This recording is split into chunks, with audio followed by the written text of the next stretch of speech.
இலக்கிய நேயர்களுக்கு வணக்கம். நம்ம இலக்கிய சீரியல்ல இன்னைக்கு என்ன சுவாரஸ்யமா பார்க்க போறோம்னா, இந்த எஸ்எஸ்கேவுக்கு ஜாமீன் கிடைக்கக்கூடாதுன்னு நினைக்கிறவங்க மறக்காம இந்த வீடியோக்கு லைக் பண்ணுங்க.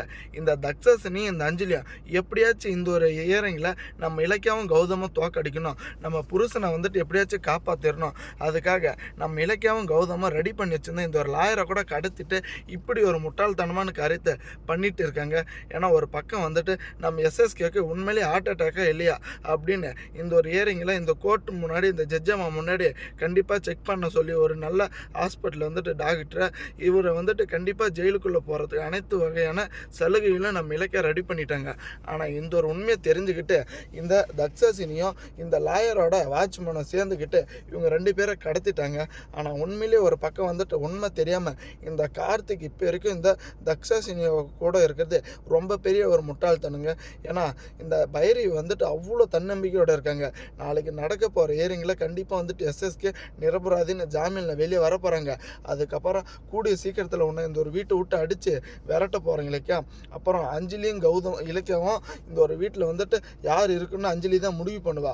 ஏன்னா கார்த்திக்கும் அஞ்சலியும் திரும்ப இந்த ஒரு வீட்டுக்குள்ளே வந்துட்டாலானவா, இங்கே என்னுடைய அங்கீகாரம் தான், என் பேச்சை யாரும் மீற முடியாது அப்படின்ற மாதிரி அவ்வளோ கர்வத்தோடு இந்த பைரவி ஒரு பக்கம் பேசிட்டு இருக்காங்க. ஆனால் என்ன நடக்க போகுதுன்னு பயங்கர ட்விஸ்ட்டாக இருக்குங்க. ஏன்னா ஒரு பக்கம் பார்த்திங்களன்னா இந்த தக்ஷசினி இருந்துக்கிட்டு இன்னும் உங்கள் லாயரே வரல அப்படின்ற மாதிரி எகத்தாளமாக பார்க்குறாங்க. ஆனால் இந்த ஜட்ஜம்மாவும் எங்கே உங்கள் பக்கம் வாதாட இலக்கிய யாரும் வரலையா அப்படின்ற ஒரு கேள்வியை கேட்குறாங்க. ஆனால் இப்போ வரைக்குமே அந்த ஒரு மேடம் வரல. ஏன்னா ஆல்ரெடி இவங்க தான் கடத்தி வச்சுட்டாங்களே. கண்டிப்பாக அடுத்தபடியாக நம்ம இலக்கியாவும் கௌதமுமே வாதாட போகிறாங்க. ஏன்னா இந்த எஸ்எஸ்கேவுக்கு போலிய எவிடன்ஸ் எல்லாமே கலெக்ட் பண்ணி வச்சுட்டாங்க.